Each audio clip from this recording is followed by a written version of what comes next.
കോവയ്ക്ക തേങ്ങ അരച്ചൊരു കറിയാണ് കേട്ടോ ഇന്ന്.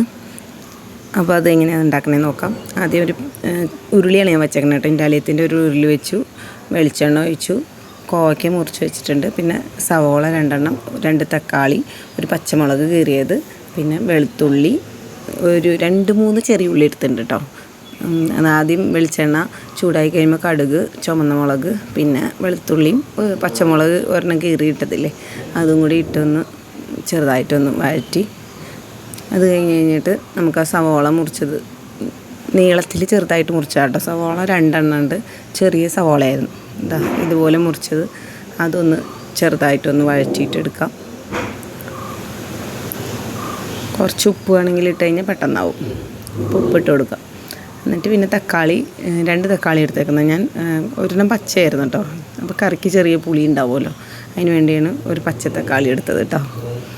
ഇതിൽ പിന്നെ അങ്ങനെ പുളിയൊന്നും ചേർക്കലില്ല, ചേർക്കുമെന്ന് എനിക്കറിയില്ല. ഞാൻ വാളംപുളിയൊന്നും ചേർക്കലില്ല. പിന്നെ കോവയ്ക്ക നമ്മൾ മുറിച്ച് വെച്ചത് അതിലേക്ക് ഇട്ട് കൊടുത്തു. നീളത്തിലാട്ടം മുറിച്ചെടുത്തേക്കുന്നത്. അത് എന്നിട്ട് നല്ലപോലെ മിക്സാക്കി കൊടുത്തു. ഭയങ്കര എളുപ്പം ഉണ്ടാക്കാനാണ് കേട്ടോ ഈ കറി. ഉണ്ടാക്കി നോക്കാത്തവരൊന്നും ഉണ്ടാക്കി നോക്കണേ. പിന്നെ നമുക്ക് പൊടി ഇട്ട് കൊടുക്കാം. മഞ്ഞൾപ്പൊടി ഇട്ട് കൊടുത്തു, ആവശ്യത്തിന് മഞ്ഞൾപ്പൊടി, മല്ലിപ്പൊടി. ഇതിലൊരു മെയിൻ ടേസ്റ്റ് മല്ലിപ്പൊടിയാണ്. 2 ടീസ്പൂൺ ഇട്ട് കൊടുത്തു കേട്ടോ. പിന്നെ മല്ലിയുടെ ടേസ്റ്റ് ഇഷ്ടമായതുകൊണ്ടാണ് 2 ടീസ്പൂൺ. പിന്നെ കാശ്മീരി ചില്ലി പൗഡർ. പിന്നെ ആ കോവയ്ക്കയ്ക്ക് കുറച്ചും കൂടി ഉപ്പ് വേണ്ടി വരുമല്ലോ, അപ്പോൾ കുറച്ചും കൂടി ഉപ്പ് കോവയ്ക്കയ്ക്ക് വേണ്ടിയിട്ട് അത് ഇട്ട് കൊടുത്തു. എന്നിട്ട് നല്ലപോലെ ആ പൊടികൾ കഷ്ണത്തിൽ പിടിക്കാൻ നല്ലപോലെ ഇളക്കി കൊടുത്തു. അത് കഴിഞ്ഞ് നമ്മൾ തേങ്ങ അരച്ച് ചേർക്കണം ഇതിൽ. ഇത് മിക്സാക്കി സിമ്മിൽ ഇട്ട് വെച്ചാൽ മതി. ആ സമയം കൊണ്ട് നമുക്ക് തേങ്ങ വേഗം തിരുമ്മി അരച്ചെടുക്കാം. 1 മുറി തേങ്ങയാണ് കേട്ടോ ഞാൻ എടുത്തേക്കുന്നത്. 1 മുറി തേങ്ങ മാത്രമേ അരയ്ക്കുന്നുള്ളൂ, ജീരകമൊന്നും ചേർക്കുന്നില്ല. അപ്പോൾ തേങ്ങ നല്ലപോലെ അരച്ചെടുത്തു. പിന്നെ നമുക്ക് ആ കറിക്ക് ആവശ്യമായ വെള്ളം ആ ജാറിൽ ഒഴിച്ചിട്ട് മിക്സാക്കിയിട്ട് കറിയിലേക്ക് ഒഴിക്കാം.